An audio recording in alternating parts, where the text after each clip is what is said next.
بسم اللہ الرحمن الرحیم۔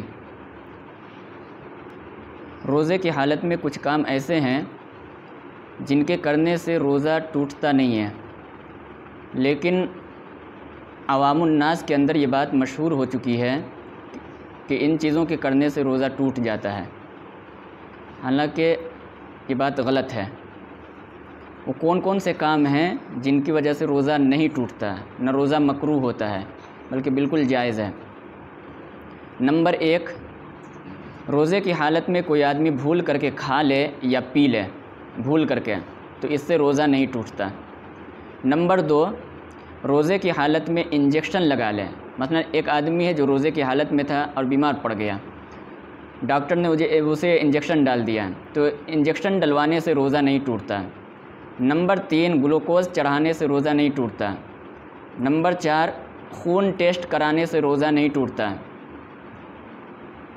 نمبر 5، آکسیجن کے ذریعے سے اگر کوئی مریض سانس لے رہا ہو اور وہ روزے سے ہو تو اس کی وجہ سے بھی روزہ نہیں ٹوٹتا۔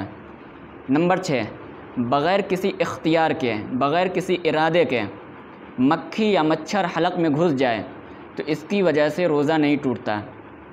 نمبر 7، خود بخود قے ہو جائے، الٹی ہو جائے تو اس سے روزہ نہیں ٹوٹتا، چاہے منہ بھر کر کے ہو چاہے کم ہو، یعنی زیادہ ہو یا کم ہو، اگر خود بخود قے ہو رہی ہے تو اس سے روزہ نہیں ٹوٹتا۔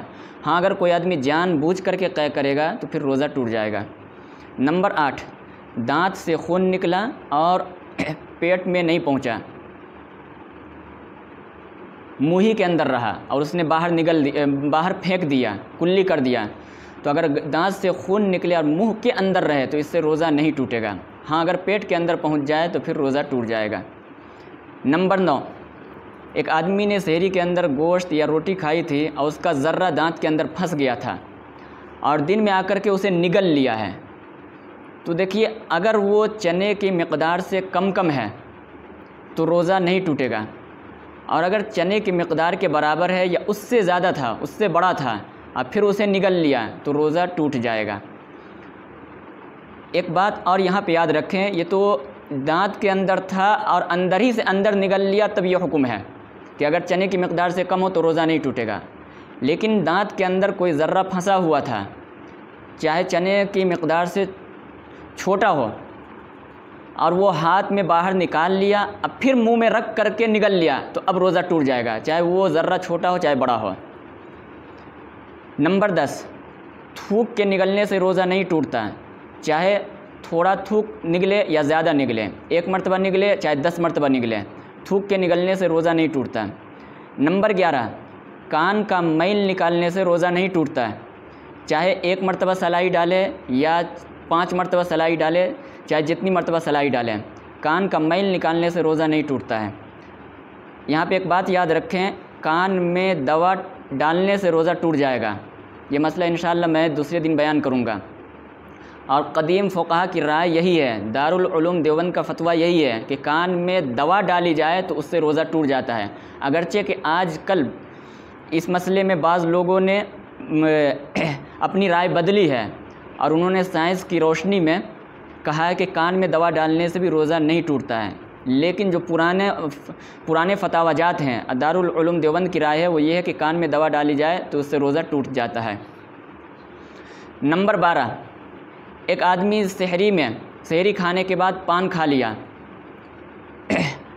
اس کے بعد اچھی طرح سے اس نے کلی کر لی، لیکن پان کی سرخی تھوک کے اندر باقی ہے، دانت کے اندر باقی ہے، دانت ابھی لال بنا ہوا ہے، تھوک کے اندر پان کی سرخی باقی ہے، اور یہ پان کی سرخی تھوک کے ساتھ پیٹ کے اندر چلا جائے تو اس کی وجہ سے روزہ نہیں ٹوٹتا۔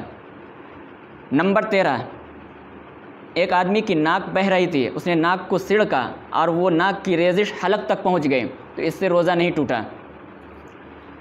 نمبر 14، روزے کی حالت میں کہیں باہر پھر رہا تھا اور ہوا چل رہی تھی کہ بغیر کسی اختیار کے، ارادے کے گرد و غبار اڑ کر کے اس کے حلق میں پہنچ گیا تو اس سے روزہ نہیں ٹوٹے گا۔